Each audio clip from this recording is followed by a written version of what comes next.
Hi, Movie Recap Zone here. Today, I'm going to explain a South Korean comedy film called Slow Video. Spoilers ahead. Watch out and take care. The movie starts in a CCTV control center where two women are talking about their new young coworker. He is wearing sunglasses indoors, which the women think is weird. Suddenly, they detect two robbers on the run. Their boss is notified and they quickly call the police. Everyone in the office tracks the robbers through the cameras, and yet they get lost. When they start losing hope, the new employee shows them a clip of the robbers hiding in an alleyway. Because of his help, they are soon caught by the police. The employee's name is Yeo Jang-Boo, and he has a rare genetic condition that makes him see everything in slow motion. Using his disorder, he was able to see where the robbers went even though they were moving at a high speed. When Jang-Boo was in class 5, he took part in a relay race with his childhood crush Bong Sumi. That was when he first started to see things in slow motion. His parents took him to Dr. Sok, who diagnosed him with dynamic visual acuity, a rare disorder that enables him to visually perceive fine detail in a moving object that ordinary people cannot, as if he's seeing the world in slow motion. To prove that Jang-Boo in fact has the disorder, the doctor throws a baseball at him at high speed, which he catches with ease. The doctor advises him to wear sunglasses at all times for comfort. After Jang-Boo is diagnosed, his father flies to a foreign country to earn money for his treatment. Jang-Boo is left at home with his mother and younger sister. He claims that the disorder has been a blessing and a curse at the same time. Although he could watch the wind move women's skirts in slow motion, he was bullied in school for his sunglasses. His only friend then was Sumi, who he started to fall in love with. But as time passed, Sumi got severely bullied for being his friend, and so, she left him. Following that, Jang-Boo has never had a friend. He wanted to lose his eyesight altogether, so he watched TV all the time. His vision didn't really get worse, but he developed an obsession with K-dramas. He learned all the social skills from the actors in the drama but never got out of the house to practice them. His father refused to return to Korea even during the holidays to save money. But it all went to waste when one day he died because of an accident in the workplace. Following the death, the only man that Jang-Boo is close to is Dr. Sok. He advises him to see the world outside of his room and help his family with money. That is why Jang-Boo starts to work in the CCTV control center. In a monologue, he claims that he likes to watch people on the screen because it reminds him of dramas. The only difference is that in this drama, everyone is the lead actor. His coworker, Byung-soo, talks to their boss about Jang-Boo's behavior, claiming that he is very introverted and doesn't talk to anyone. He promises to take care of the guy because he is a true talent. Byung-soo sits beside him at work and tries talking to Jang-Boo. However, a shy Jang-Boo answers all of Byung-soo's questions in his head and doesn't speak to him. While monitoring the cameras, he seems to be counting how many steps people take to reach a certain place. Byung-soo thinks it's weird but doesn't ask any questions. In an attempt to socialize with him, Byung-soo asks him if he has a girlfriend. This reminds Jang-Boo of Sumi, so he goes to her house the very next day. Sumi has grown up into a beautiful woman but with financial issues. Her debt collector nags her to sell the house to pay back her loans. Jang-Boo watches her from afar but is too scared to go talk to her. That day onwards, he watches her through the CCTV cameras every day and memorizes her daily routine. At night she drinks soda in front of a coffee shop, so he, too, does the same. He sees her eyeing an abandoned sofa on the way and drags it in front of the coffee shop the next day. Sumi notices the sofa but doesn't think much of it. The following day, she is stuck at a bus stop because of heavy rainfall. Jang-Boo sees this on the monitor and goes to help her with Byung-soo. He puts the umbrella over her like in the K-dramas, but Sumi calls him a creep and walks away. Following that, the two go to Dr. Sok asking for ways Jang-Boo could impress Sumi. He suggests Jang-Boo give her flowers. Sumi is late for her musical drama audition the next day.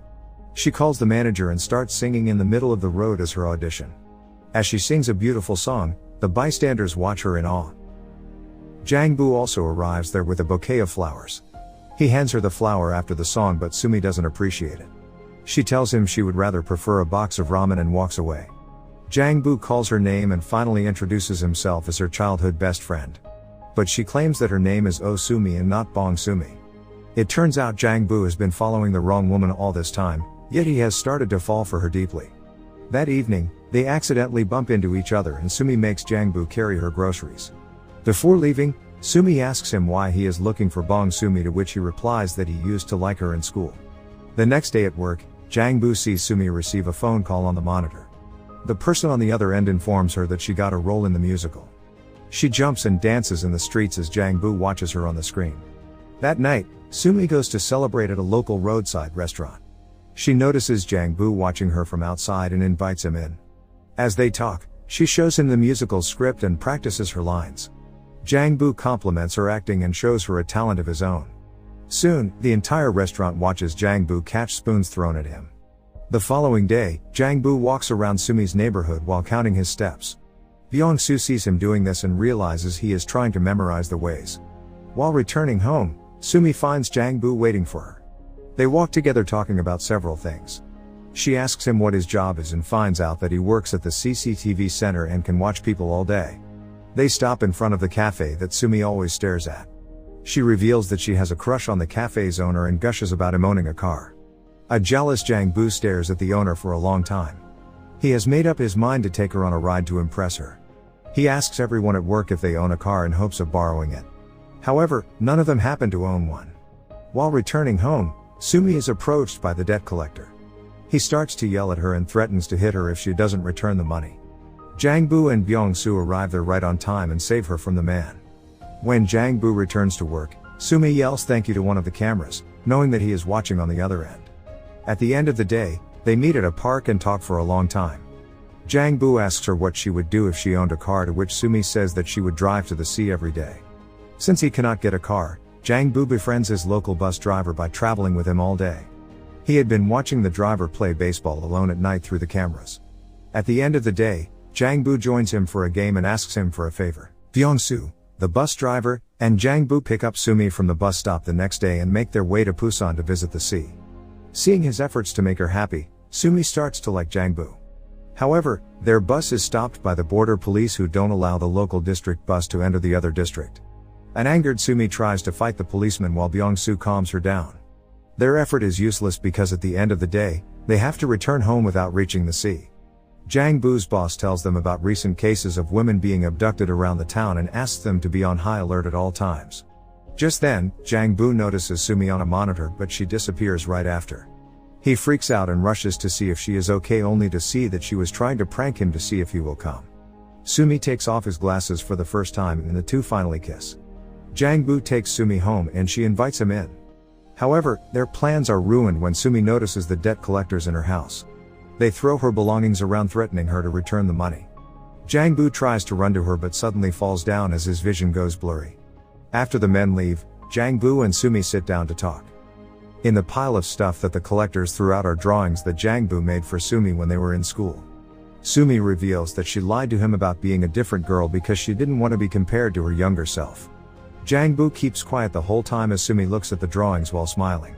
He visits Dr. Sok the next day, informing him that his eyes have gotten blurry.